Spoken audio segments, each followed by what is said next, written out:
নিয়ে আসছি হুজুর, আমি এটা নিয়ে আসছি তো কেন, কতটুকু মূল্য দিয়ে এতটুকু মূল্য? হুজুর আপনি মূল্যের কথা বলছেন। হুজুর ওই ফকির, আমি আমির খুসরু, আমি তো আমার সম্পদ দিয়েছি।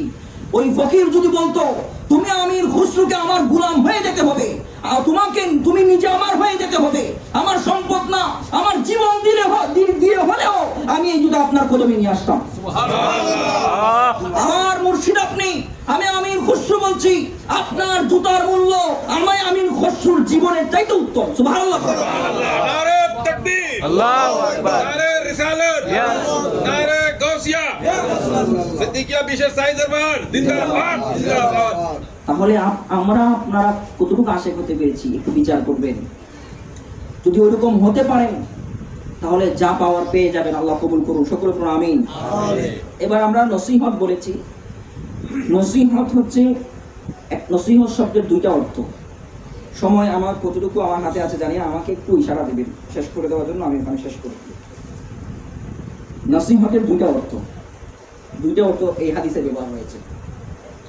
আল মুসাআদাতু, আল মুসাআদাতু, এই মুসাআদাতু আন নাসিহাতু বিমানা আল মুসাআদাতু।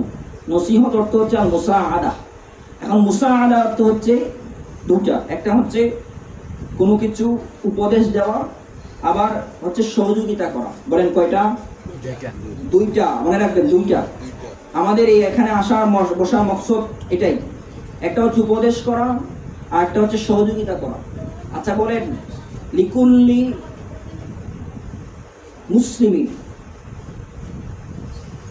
প্রত্যেক মুসলমানকে নসিহত করা। এটা হাদিসে পাকের মধ্যে জাবের রাদিয়াল্লাহু রাসূল পাকের হাতে বায়াত গ্রহণ করেছেন। আমার হযরত কিবলা তিনি সিদ্দিকুল্লাহ জৈনপুরী রহমাতুল্লাহি আলাইহির হাতে বায়াত গ্রহণ করেছেন এটার জন্যই যে আমি প্রতিটা মুসলমানকে দ্বীনের প্রতি সহযোগিতা করব। তাআওয়ানু আলাল বিররি ওয়াত তাকওয়া, আমি তাকওয়ার দিকে তাদেরকে সহজ, তাকওয়ার পথটা তাদের জন্য সহজ করে দেওয়ার চেষ্টা করব। আমি ভালো কাজের উপদেশ দিব, সৎ কাজের আদেশ করব, আমি তাদেরকে অসৎ কাজের নিষেধ করব। এই ব্যাপারে তিনিও বায়াত গ্রহণ করেছেন কিনা বলেন? তাহলে এটা হাদিস অনুযায়ী হলো কিনা? এবার তিনি আপনাকে বায়াত গ্রহণ করাবেন এটার উপরেই, আর এটার উপরেই আমরা বায়াত গ্রহণ করব। এটার নাম হচ্ছে উপদেশ মুসাআদা, আর এটার নাম হচ্ছে একে অপরকে সহযোগিতা করা। সুবহানাল্লাহ, এর চাইতে বড় সহযোগিতা কি হতে পারে? যে আল্লাহর দিকে ডাকে, যে আল্লাহর দিকে আল্লাহর রাস্তা দেখায়, যে মানুষকে, পথ হারা মানুষকে, দিশেহারা মানুষকে, আপনার গুনাহগার মানুষকে সওয়াবের দিকে, জুলুমাতে নিবদ্ধ মানুষকে নূরের দিকে আহ্বান করে। এর চাইতে বড় সহযোগিতা দুনিয়ার মধ্যে কি হতে পারে? যেরকম সহযোগিতা আল্লাহর ওলিরা, আমাদের মুর্শিদরা, আমাদের হযরত কিবলাদের মতো এরকম বড় সহযোগিতা আমাদের জন্য করছেন, এর চাইতে বড় সহযোগিতা কি হতে পারে? তো কথা বলা হচ্ছে মুসাআদা, সহযোগিতা করা, উপদেশ দেওয়া। যদি উপদেশ অর্থ নেন তাহলে প্রত্যেক মুসলমানকে উপদেশ করবো, আল্লাহ এবং তার রাসূলের উপদেশগুলো আমি করব।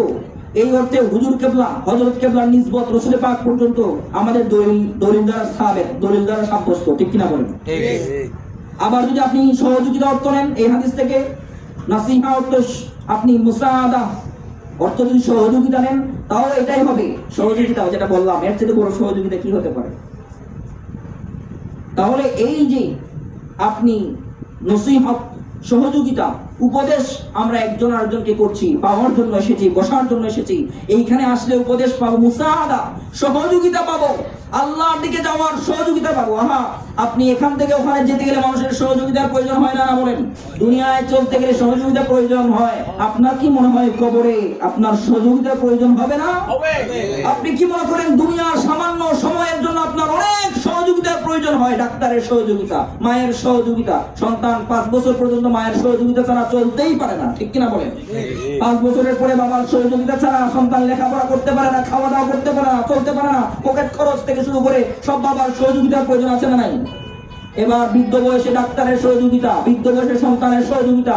আপনি বলেন আপনার এই ক্ষীণ জীবনে, আপনার এই ছোট জীবনে সহযোগিতা ছাড়া আপনি বাঁচতে পারবেন একটা মুহূর্ত? না। বুঝে উত্তর দিবেন, সহযোগিতা ছাড়া এই সংক্ষিপ্ত জীবনে বাঁচতে পারবেন? যদি এই সংক্ষিপ্ত জীবনে সহযোগিতা ছাড়া বাঁচতে না পারেন, আপনি বলেন সেই অনন্তকালে ইয়াউমুল বারযাখে, ইয়াউমুল হাসরে, ইয়াউমুল মিজানে, ইয়াউমুল ফুলসিরাতে আপনি কিভাবে সহযোগিতা ছাড়া বাঁচবেন? এই সহযোগিতা পাওয়ার জন্য আমরা এখানে এসেছি, বুঝতে পেরেছেন? ঠিক সহযোগিতার প্রয়োজন আছে তো? আছে। এই সহযোগিতা পাওয়ার জন্য আমরা এখানে এসেছি। এই হাদিস থেকে আমরা এটাই বুঝাতে চাচ্ছি। এবার আসেন আর একটু দলিল দেই। আপনার নসিহতের কথা বললে নসিহতটা আপনার হবে আর নসিহাতু লিল্লাহ, আল্লাহর নসিহত। সর্বমোট হচ্ছে পাঁচ প্রকার। কয় প্রকার বলেন? 5 প্রকার। এক নম্বর হচ্ছে আর নসিহাতু লিল্লাহ, আল্লাহর নসিহত, যেটা আমরা আল্লাহর নসিহত সাধারণত সবাই বুঝি, হুকুম আহকাম, এগুলো তো বলাই বাহুল্য। এরপরে আছে আর নসিহাতু লির রাসূল, রাসূলের পাকের উপদেশ, হাদিস যেগুলো আমাদের সামনে আছে। এরপরে আছে আর নসিহাতু লি আইম্মাতিল মুসলিমিন, আর নসিহাতু লি আইম্মাতিল মুসলিমিন, মুসলমানদের ইমামের নসিহত। দুরূদ শরীফ পড়েন, সালাতুন ইয়া রাসূলুল্লাহ আলাইকুম সালামুন ইয়া হাবিবাল্লাহ আলাইকুম সালাতুন ইয়া রাসূলুল্লাহ আলাইকুম সালামুন ইয়া হাবিবাল্লাহ আলাইকুম। সম্মানিত উপস্থিতি, নসিহাতু লির রাসূল যেটা বললাম, রাসূলের পাকের হাদিস। এরপরে আর নসিহাতু লি আইম্মাতিল মুসলিমিন, মুসলমানদের ইমামদের নসিহত। ইমামের নসিহত মানে ইমামের উপদেশ মানতে হবে কিনা বলেন? অনুসরণ করা, অনুকরণ করা, তাদেরকে মানা, তাদেরকে অনুসরণ করে চলা, এটা হাদিস দ্বারা প্রমাণিত। এটাকে বলে আর নসিহাতু লি আইম্মাতিল মুসলিমিন। এবার বলে হুজুর ইমামদের কথা বলা হয়েছে, মনে রাখবেন ইমাম দুই প্রকার। কয় প্রকার? একটা হচ্ছে খেলাফতের ইমাম, আর একটা হচ্ছে ইমাম অর্থ কি? নেতা। আপনি যাকে আপনার নেতা মানবেন তিনি আপনার ইমাম। এক অর্থে আপনার মুর্শিদ কিন্তু আপনার ইমাম, ঠিক বুঝতে হবে। ইয়াউমা নাদউ কুল্লা উনাসিম বিইমামিকুম, আল্লাহ কোরআন পাকের মধ্যে বলছেন ইয়াউমা নাদউ, ওই দিন, আই ইয়াউমুল হিসাব, ইয়াউমুল হাসর, আমি হাসরের দিনে আমি প্রত্যেকটা মানুষকে আমি তোমাদেরকে ডাকবো। হাসরের ময়দানে তোমাকে সিঙ্গেল ডাকবো না, তোমাকে যে আমি ডাকবো বিইমামিকুম, তোমার ইমামের সাথে তোমাকে আসতে হবে। আল্লাহু আকবার করে। আপনি ইমাম গ্রহণ না করেন, যাবেন কার সাথে? আমি হুজুর আমি পারফেক্ট, আল্লাহ আমাকে আপনি ডাক দেন, আমি একাই 100, আমি কোনো ইমাম কি মানতাম না। আসলে মনে এই কথা চলবে? এখানে না বলে পীর মানে না, ওলি মানে না, গাউস মানে না, কুতুব মানে না, বলে কিসের পীর, কিসের ওলি, কিসের শায়েখ আর কিসের বায়াত। ওই দিন দেখা যাবে, বিচারের দিন দেখা যাবে কার সাথে তুমি যাও, তুমি কার সাথে যাবে। ইমামে আজমের কথা বলছো, আমি হানাফি মাযহাব মানে ইমামে আজমের সাথে যাব। আরে যদি তুমি ইমাম আবু হানিফার সাথে যেতে চাও, তাহলে তোমাকে তো আগে সর্বপ্রথম ইমাম বদরুদ্দিন আইনিকে মানতে হবে। ঠিক। তুমি যদি ইমামে আজমের সাথে যাইতে চাও, তাহলে খাজা গরিবে নওয়াজকে তোমাকে মানতে হবে, ইমামে জাফর সাদিককে তোমাকে মানতে হবে। তুমি ইমাম আজম আবু হানিফা হানাফি মাযহাব মানো, উনাকে ইমাম বানিয়ে হাসরের ময়দানে উঠবে। আর উনি যাদেরকে ইমামতের দায়িত্ব দিয়েছেন তাদেরকে মানো নাই, তুমি ডাইরেক্ট ওনার কাছে কিভাবে যাবা? তোমার জামানাতে যাদেরকে দায়িত্ব তিনি দিয়েছেন তাদেরকে তো মানতে হবে, ঠিক কিনা বলো? ওই বিষয়টা এরকম হয়েছে, চেয়ারম্যান, এমপি, মন্ত্রী পাড়ে দিয়ে ডাইরেক্ট গেছে প্রধানমন্ত্রীর কাছে, প্রেসিডেন্টের কাছে, বলে না আমি কাউকে মানি না, ডাইরেক্ট আপনার কাছে আসি। এগুলো সব ভুয়া, আপনি যা করেন আপনি করেন। এক কথা মানবে? বলবে যে কোন পাগল, গেট থেকে বের কর, ঠিক কিনা বলেন? আমি যাদেরকে দায়িত্বে বসাইছি সিস্টেমে, তাদেরকে মানে না বলে আমাকে মানবে, ওই লোকটা কথা। সম্মানিত হাজিরিন, বুঝতে হবে। তো আল্লাহ বলেছেন ইয়াউমা নাদউ কুল্লা উনাসিম বিইমামিন, হাসরের ময়দানে আপনাকে ইমাম সহকারে ডাকবে। এই ইমাম সেই ইমাম যাকে আপনি আপনার ইমানের ইমাম বানিয়েছেন। আমরা আমাদের হযরত কেবলাদেরকে আমাদের শায়েখদেরকে, আমাদের মুর্শিদদেরকে, যাদের হাতে আমরা বায়াত গ্রহণ করেছি, আমরা তাদেরকেও আমাদের ইমাম মানি কি মানি না বলেন? মানা প্রয়োজন আছে না নাই বলেন?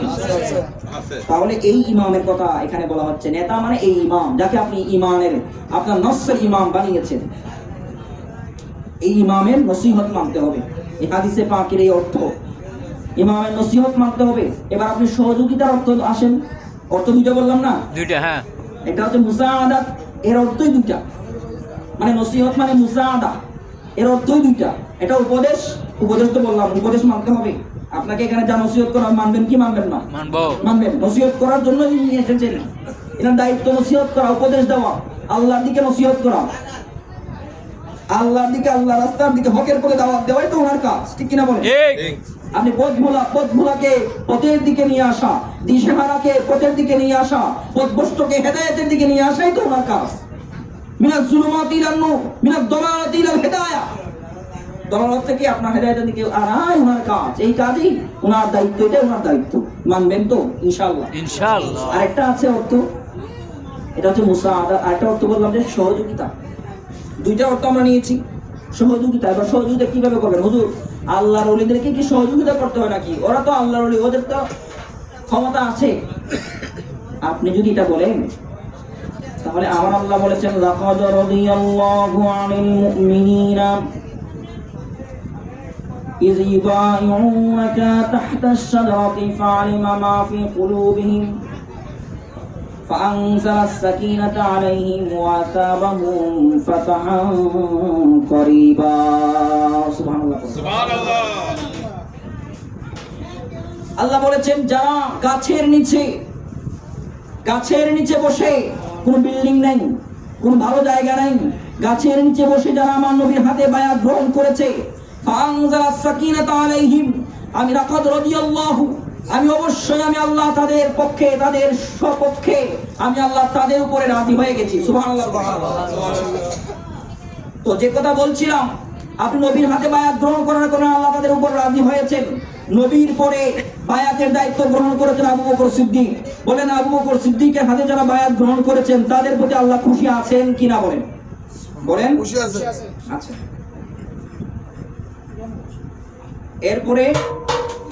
এরপরে আবু বকর সিদ্দিক থেকে আজকের এই পর্যন্ত প্রথমে দলিল দিয়ে দিয়েছি বায়াতের কথা। এখন আমরা যারা বায়াত গ্রহণ করছি, বায়াত হই, অনুসরণ করি আল্লাহর ওলিদেরকে, তাদের প্রতি আল্লাহ লাকাদ রাদিয়াল্লাহু, আল্লাহ খুশি আছেন কিনা বলেন? শুধু খুশি না, আল্লাহ বলেন ফাআনজালাস সাকিনাতা আলাইহিম, আমি আল্লাহ তাদেরকে সুকুন দান করব, শান্তি দান করব। সুবহানাল্লাহ। আপনার বাড়িতে শান্তি, ঘরে শান্তি, রাষ্ট্রীয়ভাবে, সামাজিকভাবে, আপনার পারিবারিকভাবে, আপনার ব্যক্তিগতভাবে সব জায়গায় আপনি শান্তি পাবেন। আলহামদুলিল্লাহ পড়েন। এরপরে আসেন ফাআনজালাস সাকিনাতা আলাইহিম ওয়া আসাবাহুম ফাতহান করিবা, অচিরে আমি তাদেরকে বিজয় দান করব। সেই দিন বিজয় দিয়েছিলেন, মক্কা বিজয় করিয়ে দিয়েছিলেন। ওই বায়াতের মাধ্যমে মক্কা বিজয় দান করেছেন, আর এই বায়াতের বিনিময়ে আপনার নফসের উপর আপনি বিজয় পাবেন। সুবহানাল্লাহ। কথাগুলো খুব গুরুত্বপূর্ণ বলছি, বুঝলে আপনি মূল্যবান কথাগুলো বুঝে যেতে পারবেন, আপনি বুঝতে হবে। সেই দিন ওই বায়াতের জন্য আমার আল্লাহ যে বিজয় দান করেছেন, ওয়া আসাবাহুম ফাতহান করিবা, আল্লাহ বলছেন অচিরে আমি তাদেরকে মহান একটা বিজয় নিয়ে আসবো এই বায়াতের কারণে। সেই বিজয়টা ছিল পরের বছর মক্কা বিজয়। কয়েক বছর পরে মক্কা বিজয়। সুবহানাল্লাহ পড়েন। মক্কা বিজয় করেই তো সারা পৃথিবী ইসলাম বিজয় করেছে, ঠিক কিনা বলেন? এইটা হচ্ছে ওয়া আসাবাহুম ফাতহান করিবা, মানে মক্কা বিজয়। আর ওই দিন ওই বায়াতে মক্কা বিজয় করিয়ে দিয়েছিলেন আল্লাহ। আর আজকের ইমামদের কাছে, শায়েখদের কাছে, আল্লাহর ওলিদের কাছে বায়াত গ্রহণ করলে সেই দিন মক্কা বিজয় হয়েছে। আর আজকে সবচেয়ে বড় বিজয় যেটা প্রয়োজন, সেটা হচ্ছে আপনার নফসের উপর আপনাকে বিজয় হতে হবে, ঠিক কিনা বলেন? নফসের উপর আপনি বিজয় অর্জন করবেন, সমস্ত গুনাহ থেকে আপনি পবিত্র অর্জন করতে পারবেন। সুবহানাল্লাহ পড়েন। সম্মানিত হাজিরিন, এরপর আসেন আপনি আল্লাহ পাক রব্বুল আলামিন এই ইউতাযিরুহু ওয়া তুওয়াক্কিরুহু, আল্লাহ বলছেন নবীকে, আমার নবীকে সম্মান করতে হবে এবং সাহায্য করতে হবে। আচ্ছা বলেন তো, নবীকে সবচেয়ে বড়, নবীর জন্য সবচেয়ে বড় নাসির, সবচেয়ে বড় সাহায্যকারী কে বলেন? নবীর জন্য আল্লাহ। তো আল্লাহ তো বলতে পারতেন তোমাদের কোনো কিছু করা লাগবে না, যা করার আমি করবো, বলতে পারতেন কিনা? বাবারা বুঝবেন, যারা এখানে এসেছেন আপনারা তো বড়, আপনার নিজের মানুষ, এই কথাগুলো বুঝতে হবে। এখানে অনেক কাজ, এখানে অনেক দায়িত্ব। আমরা কিভাবে এসেছি, আমাদের কি নিয়ত, কি কারণ, আসলাম গেলাম, মাসে আসলাম, হুজুরের কাছে দোয়া নিলাম, পানি পড়া নিলাম, নিজের সমস্যার কথা বললাম, সমাধান করালাম, এটা মূল মাকসাদ না। আমার নবী থুতু দিয়ে মানুষের শরীরের ঘা সমাধান করে দিতেন। আল্লাহু আকবার করে। আরে যে বায়াতের ঘটনার কথা বলতেছি, ওখানে 1400 সাহাবী পিপাসার্ত অবস্থায় আছে, পানি পাচ্ছে না। বলতেছে হযরতে অনেক সাহাবে একরাম ফাতহুল বারী ইমাম বুখারীর কিতাবে শরাতে এভাবে আসছে যে পানি নাই, পানি খাবো কি? আমার নবী বললেন, এক রিওয়ায়াতে আসছে আমার নবী নিজের তীর মুবারক, নিজের কি এটা তীর মুবারক, বললেন এই তীরটা কুয়াতে নিক্ষেপ করো। নবীকে কুয়াকেই বলতে হয় নাই যে কুয়া তুমি পানি দাও, নবী বলছে আমি বলতে হবে না, আমার তীর নিয়ে কুয়াতে নিক্ষেপ করো, কুয়া বুঝে যাবে এটা মোস্তফার তীর কুয়াতে পড়েছে। মোস্তফার তীর যখন কুয়ার মধ্যে পড়েছে, আরে কুয়া বলছে আমার নবীর কুয়া তীর ইশারা এসে গেছে। আমার নবী কি বলেছে কুয়া পানি দাও, বলছে নাকি? বলে নাই, দূরে আছে কুয়াতে বলছে সাহাবী তুমি আমার তীরটা নিয়ে কুয়াতে ফেলে দাও।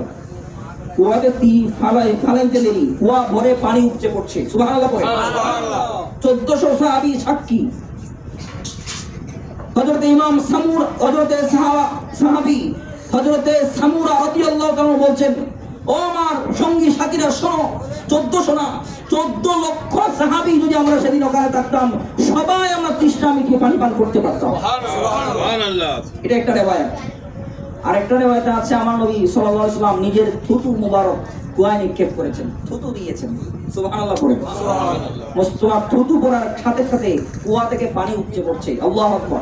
আল্লাহু আকবার। এটা মুজিজার শক্তি, মুজিজার কিছু নিসবত, কিছু অবস্থা, কিছু শক্তি নবীদের পক্ষ থেকে আল্লাহর আউলিয়া কেরামকে কারামত হিসেবে দেওয়া হয়েছে। আল্লাহু আকবার। আল্লাহু আকবার। আপনি ওই কেরামতের মাধ্যমে সমাধান করবেন, কিন্তু সেই দিন যদি শুধু ওই পানি পান করা আর ঘা শুকানো থুতু দিয়ে, আমার নবী কোনো সাহাবায়ে কেরামের আঘাত লাগলে, কোনো ব্যথা হইলে আমার নবী থুতু মুবারক লাগিয়ে দিলে ব্যথা কমে যেত। আর আপনি বলছেন নবী থুতু মুবারক না, আমার নবী জমিনে পা দিয়েছেন, ইয়াসরাব মদিনা হয়েছে। হযরতে মোল্লা আলী কারি ওনার কিতাবে লিখছেন, বলতেছে একটা আরব আছে, একটা জায়গা আছে মদিনাতে, ওই জায়গার মাটি যদি কেউ ঔষধ হিসাবে খায়, ঔষধ হিসাবে কাজে লাগায়, ওই ঔষধ কুষ্ঠরোগ ভালো হয়ে যায়। সুবহানাল্লাহ। তাহলে ওটা হচ্ছে কেরামত। মূল মাকসাদ কি ওটা ছিল? ঔষধ ভালো হওয়া এটা ছিল না। মূল মাকসাদ ছিল আমার নবীর দ্বীন এবং ইসলামকে, আমার নবীর এই ধর্মকে, আকীদাকে সারা বিশ্বে প্রচার করা। ঠিক কিনা বলেন? সেই দিন তারা সবাই মিলে, এগুলো তো তাদের সমস্যাগুলো এমনি সমাধান হয়ে যাবে। আপনারা এসেছেন, আপনাদের সমস্যা পারিবারিক, সামাজিক, রাষ্ট্রীয় সমস্যা, আপনাদের ব্যক্তিগত সমস্যা, শারীরিক সমস্যা, আপনাদের সবগুলো সমাধান হয়ে যাবে। কিন্তু আপনাকে বুঝতে হবে আমার হুজুর এখানে কেন এসেছেন? আপনার পেট ব্যথা ভালো করার জন্য না, এটা হয়ে যাবে এমনিতেই হাত দিলে। আপনার শরীরের ক্ষত ভালো করার জন্য না, এটা এমনিতে হয়ে যাবে দোয়া করলে। আপনার পরিবারের সমস্যা, আপনার স্ত্রীর সাথে আপনার সমস্যা, এটার জন্য হুজুর এখানে আসে নাই, এটা আপনার জন্য দোয়া করলে এমনিতে হয়ে যাবে। আল্লাহু আকবার পড়ে। আপনার ব্যবসার সমস্যা, হুজুরের দোয়ার মাধ্যমে এটা হয়ে যাবে। আপনার সমস্যা অনেক আছে দুনিয়াবি, এগুলা হুজুরের কাছে আপনি আরজি দিবেন, দোয়া চাইবেন, দোয়া করবেন, হুজুর আল্লাহর কাছে হাত তুলবেন, আল্লাহ আপনার সমস্যার সমাধান করে দিবেন। কিন্তু আপনাকে হুজুরের সঙ্গী হতে হবে এইগুলোর জন্য না, আপনাকে সঙ্গী হতে হবে হুজুরের আকীদা, হুজুরের উপদেশ, নসিহত। হুজুর কি চাচ্ছেন? মানুষকে পথভ্রষ্ট, মানুষকে হেদায়েতের দিকে আনতে। আর হুজুর চাচ্ছেন বেআকিদা মানুষকে আকীদার অন্তর্ভুক্ত করতে। আপনি হুজুরের আকীদা হচ্ছে, হুজুরের চাহিদা হচ্ছে, হুজুরের মাকসাদ হচ্ছে মানুষ যেগুলো দিশাহারা হয়ে গেছে, পথভ্রষ্ট হয়ে যাচ্ছে, ইসলাম থেকে সরে গেছে, হক থেকে সরে গেছে, না হকের পথে আছে, তাদেরকে হকের পথে আনতে হুজুরের এই মাকসাদ, এই মাকসাদের পক্ষে যতগুলো কাজ করার প্রয়োজন সাহাবায়ে কেরামের মতো, সেদিনের মতো আপনাকেও আজকে এই কাজগুলো করতে হবে কিনা বলেন? করতে হবে কিনা বলেন? আপনারা আমার কথা বুঝতে পারতেছেন না? আরে বাবা, সেই দিন মাত্র 4 জন, 5 জন, 6 জন মুসলমান আজকে সারা বিশ্ব বিজয় করেছে কিনা বলেন? সমস্ত আজকে হযরতে বেলাল রাদিয়াল্লাহু তাআলার কথা স্বর্ণাক্ষরে লেখা হয় না? উনি গোলাম ছিলেন, উনার কথা সবাই জানে, সবাই চিনে মানে। সাহাবায়ে কেরাম, ম্যাক্সিমাম সাহাবায়ে কেরাম গরিব ছিলেন, তাদেরকে কেউ মূল্য দিত না, সমাজে অবহেলিত ছিলেন। তারা নবীর সাথে ত্যাগ স্বীকার করেছেন। নবীর কাছে এসে নবীর যে মাকসাদ, নবীর মাকসাদ হচ্ছে কি? ইসলামকে প্রচার করা। আমার হুজুরের মাকসাদ, সহজে বলছি, হুজুরের মাকসাদ হচ্ছে না হকদেরকে হকের পথে আনা। কথা বুঝাতে পারলাম? না হকদেরকে হকের পথ। সিদ্দিকুল্লাহ জৈনপুরীর মাকসাদ আমার হুজুরের মাকসাদ। সিদ্দিকুল্লাহ জৈনপুরীর মাকসাদ হযরতে কেরামতুল শাহ জৈনপুরীর মাকসাদ। কেরামতুল শাহ জৈনপুরীর মাকসাদ খাজা গরিবে নওয়াজের মাকসাদ। খাজা গরিবে নওয়াজের মাকসাদ শাহেনশাহে আউলিয়া, সরতাজুল আউলিয়া, ওলিকুল শিরোমণি, গাউসে সামাদানি, কুতুব রব্বানি, হযরত আব্দুল কাদের জিলানী আল গিলানী রাহমাতুল্লাহি আলাইহির মাকসাদ। উনার যে মাকসাদ, হযরতে জাফর সাদেকের সেই মাকসাদ, হযরতে জাফর সাদেকের যে মাকসাদ, হযরতে জয়নুল আবেদিনের সেই মাকসাদ, হযরতে জয়নুল আবেদিনের যে মাকসাদ, হযরতে ইমামে আজম আবু হানিফার সে মাকসাদ, ইমামে আজম আবু হানিফার যে মাকসাদ, হযরত ইমাম শাফি, ইমাম হাম্বল, ইমাম আহমদ, হযরতে বদরুদ্দিন আইনি, ইমাম ইবনে হালাসকালানি, ইমাম তাবি, ইমাম তাহাবি, ইমাম বদরুদ্দিন আইনি, ইমাম নববী, হযরতে আলী রাদিয়াল্লাহু তাআলা আনহু, হযরতে আলী রাদিয়াল্লাহু তাআলার মাকসাদ, হযরতে সিদ্দিক আকবরের সে মাকসাদ, হযরতে সিদ্দিক আকবরের যে মাকসাদ, এটাই আমার নবীর মাকসাদ। ঠিক কি না বলেন? সুবহানাল্লাহ। এই মাকসাদ নিয়ে আপনাকে কাজ করতে হবে। এই জন্য কিছু খেদমাতের আঞ্জাম আপনাকে দিতে হবে, আপনাকে করতে হবে। এইটা যদি আপনি আজকে করতে পারেন, সেই দিন যাদেরকে মানুষ অবহেলা করত, যাদেরকে ধিক্কার দিত, যাদেরকে সমাজে আপনার কালো চোখে দেখতো, যাদেরকে ছোট নজরে দেখা হতো, মুহাম্মদুর রাসূলুল্লাহর সঙ্গে থাকার কারণে কষ্টকে নিজের মধ্যে, আপনার নিজেকে কষ্টের মধ্যে ঢেলে দিয়েছে, নিজের জীবনকে উৎসর্গ করে দিয়েছে। এই রকম কষ্ট করার কারণে সারা পৃথিবী কিয়ামত পর্যন্ত তাদেরকে মনে রাখবে। ঠিক কিনা বলেন?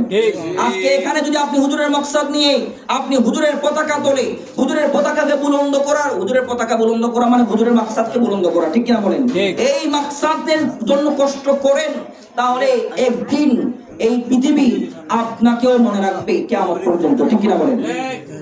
কারণ আপনি হকের দাওয়াত দিবেন, পৃথিবী আপনাকে মনে রাখবে। আপনি হকের পক্ষে কাজ করবেন, খেদমত দিবেন যেভাবে পারেন। আমি আমার পক্ষ থেকে, আমি আমার যেটা আছে আমার সবটুকু দিয়ে খেদমত করে যাচ্ছি। আপনার যেটা আছে আপনি এটা দিয়ে খেদমত করে যাবেন। আপনি যেভাবে পারেন, শ্রম দিয়ে পারেন, অর্থ দিয়ে পারেন, যেভাবে পারেন আপনি খেদমত করে যাবেন, পৃথিবী আপনাকে মনে রাখবে। এই কথা যদি আমার মিথ্যা হয়, তাহলে সেই দিনের কথা আজকে আপনাকে মিথ্যা মনে করতে হবে। এই কথা কখনো মিথ্যা হতে পারে না, কথা আমি বলছি। অতএব মাকসাদে আপনাকে কাজ করতে হবে। মাকসাদ আমাদের কি? মাকসাদ আমাদের হচ্ছে মানুষ না হককে হকের পথে আনা। বাবা আসো, বসো, তুমি এখানে বুঝো, ভালো লাগলে থাকবা, বসবা, চলবা, অনুসরণ করবা, খারাপ লাগলে তুমি চলে যাইও। আমার নবী কাউকে জোর করতেন নাকি? আমার নবী আবু জাহেল হচ্ছে ওই মুহাম্মাদের কাছে যাইও না, হজ করতে আসে মানুষ, ওই এখানে একটা পাগল আছে, ওর কাছে যাইও না, ও গেলে সমস্যা। যাই, মানুষ বলছে আরে এত বল করে বলছে পাগলের কাছে না যাই, কোন পাগল রে এত করে বলছে, যাই দেখি তো কেমন। ইসলামের পূর্বেও মানুষ হজ করতো হজের মতো করে, তো বলছে যাই কেমন দেখি। আবু জাহেল মনে করছে মানুষ যদি ওর কাছে যায় তো ইসলামের দাওয়াত দিবে, মুসলমান বানায় ফেলবে, আমাদের মূর্তিগুলার বিপক্ষে চলে যাবে। ওই জন্য আবু জাহেল কাফেলায় যাইয়া নিষেধ করতো। তো মানুষ বলতে দেখি তো এত করে নেই, মানুষ কিন্তু একটা মানুষের একটা এই কি বলে এটাকে, ফিতরত আছে। বলেন কি আছে? মানুষ নিষেধাজ্ঞ জিনিসের প্রতি আকর্ষণ বেশি থাকে, যেটা নিষেধ করা হয় এটা ফিতরত। কিন্তু দেখেন বাচ্চা একটাকে আপনি একটা জিনিস দিয়ে দিয়ে ওইটার প্রতি নজর না, বলছেন এখানে ধরা যাবে না, এখানে যাবে, কিছু নেই, খালি বাক্স এটা রাখবেন, বলবেন এ বাবা এখানে তুমি ধরতে পারবে না, এটার ভিতরে কিছু নাই, কিন্তু আপনি বলছেন আর কি বলে দেখিয়ে। আর এটার ভিতরে সব কিছু রাখছেন, এটার কথা বলেন নাই, টাকা পয়সা সব এটার ভিতরে, আর ওইটার কথা কিছু বলেন না, ফালা রাখছেন সামনে। আরটা বাক্স রাখছেন কি এভাবে নেই, ও ওই বাক্সতে বেশি হাত দিবে, দেখি এটার ভিতরে কি আছে। এটা ইনসানের, মানুষের একটা ফিতরত, অভ্যাস। তো ওরা বলছে দেখি, ওর কাছে যাইতে নিষেধ করতেছে, কি মন, কি এমন এত নিষেধ কি, দেখি আসে একটু। আহা, যারা আমার নবীর সামনে গিয়েছে আমার আল্লাহ তাদেরকে হেদায়েতের রাস্তা দিয়ে দিয়েছে। আমরা এভাবেই আমার আল্লাহ রাসূলের পক্ষে সপক্ষে মুসলমানের অগণিত মুসলমানকে আমার আল্লাহ পয়দা করেছেন। সুবহানাল্লাহ। আমার নবীর নূরানি চেহারা মুবারক দেখে তারা বলেছে, না, এই নবীর জবানের কালেমা, এই নবীর জবানের জুমলা, এই নবীর জবানের কথা, এই নবীর চেহারা মুবারক দেখে আমরা সাক্ষ্য দিচ্ছি এই মানুষ কখনো পাগল, মৃত্যু, কখনো ভণ্ড হতে পারে না। আল্লাহু আকবার করে মুসলমান হয়ে গেছে। আপনাকেও বলছি, আপনি আসেন, দাওয়াত দিবেন। মানুষ আপনি একা আসলে হবে না। ইয়া আইয়ুহাল্লাযীনা আমানু, আল্লাহ বলছেন কু আনফুসাকুম, তুমি নিজে বাঁচো, নিজে বাঁচলে হবে না। ওয়া আহলিকুম নারা, তোমার আহলকে নিয়ে, তোমার পরিবার, তোমার পরিবেশ, তোমার আত্মীয় স্বজন, তোমার এলাকাবাসী সবাইকে নিয়ে তোমাকে বাঁচতে হবে। ঠিক কিনা বলেন? হাদিস আছে, অনেক এই আলোচনা করতে গেলে লম্বা হয়ে যাবে। আল্লাহ যখন গজব দেয়, রাসূল পাক বলেছেন, এখন তুমি, তোমার উপর গজব আসবে, তুমি একজন, হযরত জিবরাইল বলছে, আল্লাহ যে এলাকাতে আপনি গজব দিতে বলছেন ওই এলাকাতে আপনার একটা এমন বান্দা আছে, তরফাতা আইনিন, একটা চোখের পলক সময়ও আপনাকে ভুলে থাকে নাই। সুবহানাল্লাহ। তরফাতা আইনিন মানে কি জানেননি? চোখের পলক, চোখের পলক এক সেকেন্ডে অনেকগুলো দেওয়া যায়। চোখের পলক সময় সমপরিমাণ এটুক সময় আপনাকে ভুলে নাই, এত বেশি ইবাদতকারী। আমি কি ওই ব্যক্তি এই এলাকা ধ্বংস করে দিলে তো উনি সহ ধ্বংস হয়ে যাবে। তো আল্লাহ বলছে, রাসূল পাকের হাদিস, না মুসলিম হাদিস বর্ণনা করছেন, আল্লাহ পাক বলছেন জিবরাইল আমিনকে, তুমি ওই ব্যক্তিকে সহ জমিনকে উল্টে দাও, ওই ব্যক্তিকে সহ ধ্বংস করে দাও। কারণ কি? আমার আল্লাহ কারণ বলে দিচ্ছেন, কারণ ও নিজে ইবাদত করছে, নিজে আমল করছে, নিজে ভালো কাজে ছিল, মানি এটা যা আমি কিয়ামতে দিব তাকে। কিন্তু সে তার আশেপাশে এত মানুষ যে এত বেশি গুনাহ করছে, জেনা করছে, মদ খাচ্ছে, আপনার খারাপ কাজ করছে, এগুলো দেখেও সে মানুষকে আহ্বানের কাজ করে নেয়। ওই যে বললাম নসিহত, নসিহতের কাজ করে নাই, দাওয়াত দেয় নাই, উপদেশ দেয় নাই। এই উপদেশ না দেওয়ার কারণে মানুষকে, মানুষ মানুক আর না মানুক, লাস্তা আলাইহিম বিমুসাইতির, আমার নবীকে আমার আল্লাহ বলছেন, ইয়া রাসূল, আপনাকে দারোগা বানাইনি, লাঠিওয়ালা বানাইনি, আপনি দাওয়াত দেন, হেদায়েতের মালিক হচ্ছে আমি আল্লাহ। সুবহানাল্লাহ। আপনাকে দাওয়াত দেওয়ার দায়িত্ব দিয়ে দেওয়া হয়েছে, আমার হুজুরকে এখানে দাওয়াতের দায়িত্ব দেওয়া হয়েছে। আল্লাহু আকবার করেন। আল্লাহু আকবার। আপনি মনে করছেন হুজুর ইচ্ছা আসে না, এখানে ইশারা আছে, ইশারা কোথা থেকে কোথায় গিয়েছে আমি তো বলে দিয়েছি, বুঝে নেবেন, বুঝে নেবেন। ইশারা এখানে না, ইশারা এখান থেকে মদিনাওয়ালার পক্ষ থেকে এসেছে। আল্লাহু আকবার করেন। আল্লাহর ইশারা ছাড়া কোনো মানুষ কোনো জায়গায় যেতে পারে নাকি? না। যদি আপনি বলেন কোরআনে পাকের আয়াত, কোরআনে পাকের আয়াত যদি আল্লাহর ইশারা ছাড়া, আল্লাহর আদেশ ছাড়া গাছের পাতাও না চলে, এটা কথা বলে না মানুষ, আল্লাহর হুকুম ছাড়া গাছের পাতাও নড়ে না, এটা কিন্তু কোরআন আয়াত। যদিও মানুষের মুখের বলি, এটা কিন্তু কোরআন আয়াত। তো আল্লাহর আদেশ ছাড়া যদি গাছের পাতাও না নড়ে, এখানে কি আমার হযরত কেবলা কি এখানে ওনার নিজের পছন্দ হয়েছে বলে আসছে নাকি? আমি ডাইরেক্ট কথা বলছি, এখানে আল্লাহর আদেশ হইছে বলে আসছে, উনি যার মাধ্যমে আদেশ পাইছেন, ঠিক কিনা বলেন? এটা নিসবত নবী পাক থেকে এসেছে। এই আদেশ, এই পছন্দ, এই জায়গা উনি কেন্দ্র করেছেন উপদেশ দেওয়ার জন্য, মানুষকে দাওয়াত দেওয়ার জন্য, যেটার দায়িত্ব আল্লাহ পাক নবীর মাধ্যমে, ওলির মাধ্যমে ওনাকে দিয়েছেন। আল্লাহু আকবার করেন। এই দায়িত্ব যে ওনাকে দিয়েছেন, এই দায়িত্বের জন্য আপনাকে ওনাকে সহযোগিতা করতে হবে কিনা? করতে হবে। নবীকে সহযোগিতা করার কথা, ডাইরেক্ট নবীর সাথে আল্লাহর সম্পর্ক, ঠিক কিনা? তারপরেও আল্লাহ বলছেন আমি নবীকে পাঠাইছি, তোমরা সহযোগিতা করতে হবে। এই জন্য সাহাবায়ে কেরাম জান মাল সবকিছু দিয়ে নবীকে সাহায্য করছে কিনা বলেন? করেছে। জান মাল সবকিছু দিয়ে সাহায্য করার কারণেই আজকে ইসলাম কায়েম হয়েছে। ঠিক। আল্লাহ বলেছেন তোমরা ওয়াতুজাহিদু ফি সাবিলিল্লাহি বিআমওয়ালিকুম ওয়া আনফুসিকুম, তোমরা নিজের মাল দিয়ে এবং জান দিয়ে নবীর সাহায্য করো, আল্লাহর রাস্তায় জিহাদ করো। আচ্ছা বলেন তো, এখানে জানের আগে কিসের কথা বলা হয়েছে? মালের কথা। আমার কথা না, আল্লাহর কথা। আপনি বলেন হুজুর কি মালের কথা কই কে? আরে মালের কথা আমি কই নাই, আল্লাহ কইছে। আপনি আল্লাহর কোরআনকে এখন অস্বীকার করতে পাবেন না। কথাগুলো ঘরোয়াভাবে নিজের মানুষ মনে করে বলছি, আপনারা মাইন্ড করবেন না। বলছে না জান দিয়ে দিব কিন্তু মাল দিব না, এরকম মানুষ আছে না নাই? ইসলাম হক কায়েম করতে গেলে মালের প্রয়োজন আছে। তাদেরকে দেখেন না, আপনি তাদের আসরগুলা বড় দেখেন কেন? আসরগুলা বড় কি এমনি হয়ে গেছে? আসমানের ফেরেশতারা আয়েশা সাজাই দিয়েছে নাকি? না। এখানে আপনি একটা মজলিস নুরানি করবেন, আপনার অন্তর থেকে যত প্রয়োজন আছে আপনি সুন্দর করে সাজাবেন, মাল দিয়ে সাজাইতে হবে, ঠিক কিনা বলেন? ঠিক। মাল দিয়ে সাজাইতে হবে। এই মাল লাগবে বলে আমার আল্লাহ কোরআনে পাকের মধ্যে নবীকে মাল দিয়ে সাহায্য করতে বলেছেন, ঠিক কিনা বলেন? আরে মাল দিতে দিতে আপনি কি ধন সম্পদ ওয়ালা? আপনার কাছে কয় টাকা আছে? আপনার কাছে কি আছে? মাল দিতে দিতে সিদ্দিক আকবর এমন আমির ছিল, এমন তাজের ছিল, উনি হচ্ছে শাইখুত তাজ, তুজ্জার বলা হয়। ব্যবসায়ীদের, আপনার ব্যবসায়ীদের সর্দার বলে দে। জি। এটা দিতে দিতে কি হয়েছে জানেন? খাওয়ার জন্য ঘরে খাবার নেই।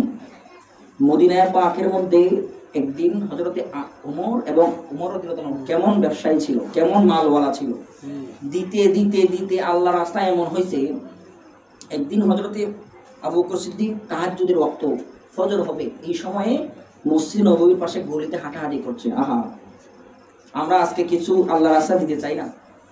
আমরা আল্লাহ রোজের খেদমত করতে চাই না? আমরা আল্লাহ রাস্তায় নিজেকে উৎসর্গ করতে চাই না? তাদেরকে দেখেন এমন অবস্থা, উনি হাঁটাহাঁটি করছে, এমন সময় হযরত ওমরও বের হয়েছেন, দেখতেছেন আবু বকর হাঁটাহাঁটি করছে। কি ব্যাপার ওমর, আবু বকর তুমি এই সময়ের মধ্যে হাঁটাহাঁটি করছো কেন? কি হয়েছে? লজ্জায় কিছু বলতে পারতেছে না, খিদার যন্ত্রণায় ঘুম আসছে না। শাইখুত তুজ্জার, যিনি ব্যবসায়ীদের সর্দার, যিনি, ইনার পেটের খিদায় ঘুম আসছে না। উনি বলছে, যখন আমার নবীকে আমি দেখবো আমার পেটের খিদা নিবারণ হয়ে যাবে। আমি হাদিস বলছি, বানাই নিয়ে কথা বলছি না, সিয়াসিতা হাদিস বলছি আপনাকে। হযরতে ইসলামের জন্য করেছে এগুলা। কাকে দিয়েছে? আল্লাহ নাকি নবীকে দিয়েছে? সব নবী খাইছে নাকি? না। আপনি কি মনে করেন এখানে আমার হুজুর হযরত কেবলা এই মাকসাদ নিয়ে এসেছেন হকের পক্ষে দাওয়াত দেওয়ার জন্য? আপনি এখানে মাল দিয়ে আপনি যে এখানে সাজিয়েছেন, আপনি এই মসজিদ সাজিয়েছেন, আরো বড় হবে। আস্তে আস্তে আমাদের এই মাকসাদ, এই উপদেশ, এই নসিহতগুলো সর্বসাধারণের মধ্যে পৌঁছবে, সবাই হেদায়েতের রাস্তায় আসবে। এগুলোর তিজা উজরত আল্লাহ পাক আপনাকে দুনিয়া ও আখিরা, দুনিয়া আখিরাতে, কবরে, হাসরে, মিজানে সব জায়গায় দান করবেন কিনা বলেন? এখন আসেন, আবু বকর সিদ্দিক বলছে, উমর বলছে, তুমি এখন এখানে কি করছো? বলছে, আমি আছি রাসূলের পাকের অপেক্ষায়, ওনার দিদারের জন্য আছি। হুজুর যখন মসজিদ নববীতে ফজরের নামাজ পড়ানোর জন্য আসবে, আমি হুজুরকে একটু দেখবো।